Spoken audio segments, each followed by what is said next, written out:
I went to 3 World Series games. How is that possible? Well, season ticket holder, and Game 7 couldn't pass up, so my dad and I bought a ticket and drove down to Cleveland. Drove to Cleveland. Well, that's great. That's a great moment. You must have been wild with frenzy when that happened. Oh, yeah. For Game 6, we were going nuts because we're like, all right, we bought tickets before the game, and we knew if they won, we were going to be going. So we were texting back and forth, the whole family, and we got that opportunity to go. We jumped on it, packing bags early on was it Tuesday night, and yeah, very exciting time, and it was great to listen to 6 hours of the score on the way down there, getting us pumped up for the big game, and such a great time. When it's your moment, nothing but good comes from every other media source.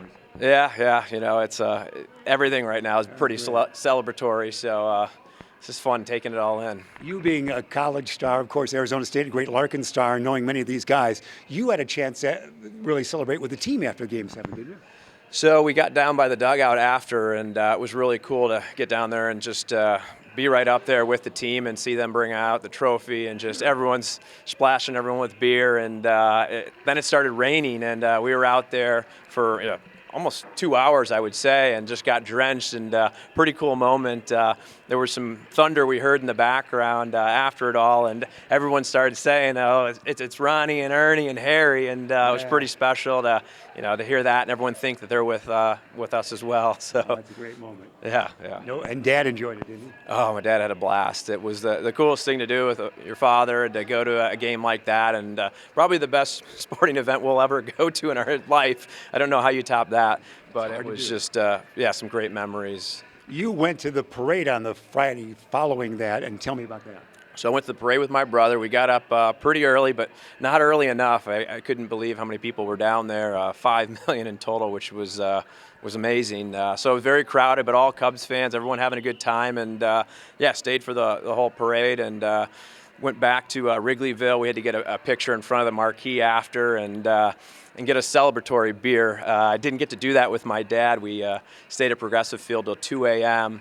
Until they basically kicked us out, and the bars in Cleveland closed at 2:30. So we were a little bummed, but hey, it was all good. I got to share that moment with my brother, and we had a lot of fun.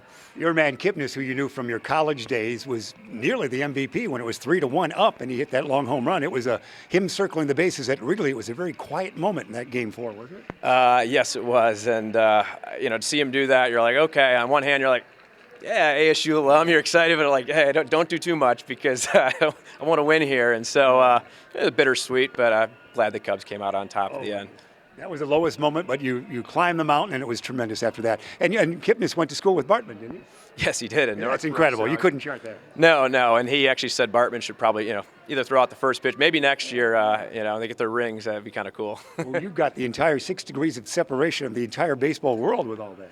Yeah, I mean, it is kind of crazy how it all comes together. And last interview, we were talking about Zobrist as well and Kipnis. So to have those two play in the World Series and be able to see it all was pretty special. And then Zobrist to get the MVP. I mean, I couldn't have dreamt it up any better for it to play out the way it did, and just to be able to watch it and experience it. It was just amazing. Well, Ryan McKenna, you're class of 2000 of Larkin, are you not? You represented Elgin in our area. You don't live here now, but certainly you're representing us so well with that World Series story and so much coverage. Not everybody went to that many games in two different towns. No, I was lucky to be along for the ride, and I tried to share it with as many people as I could. I took my mom, my dad, my brother, my wife, and Jeremy and I were on the list after that. Yeah, next year, all right.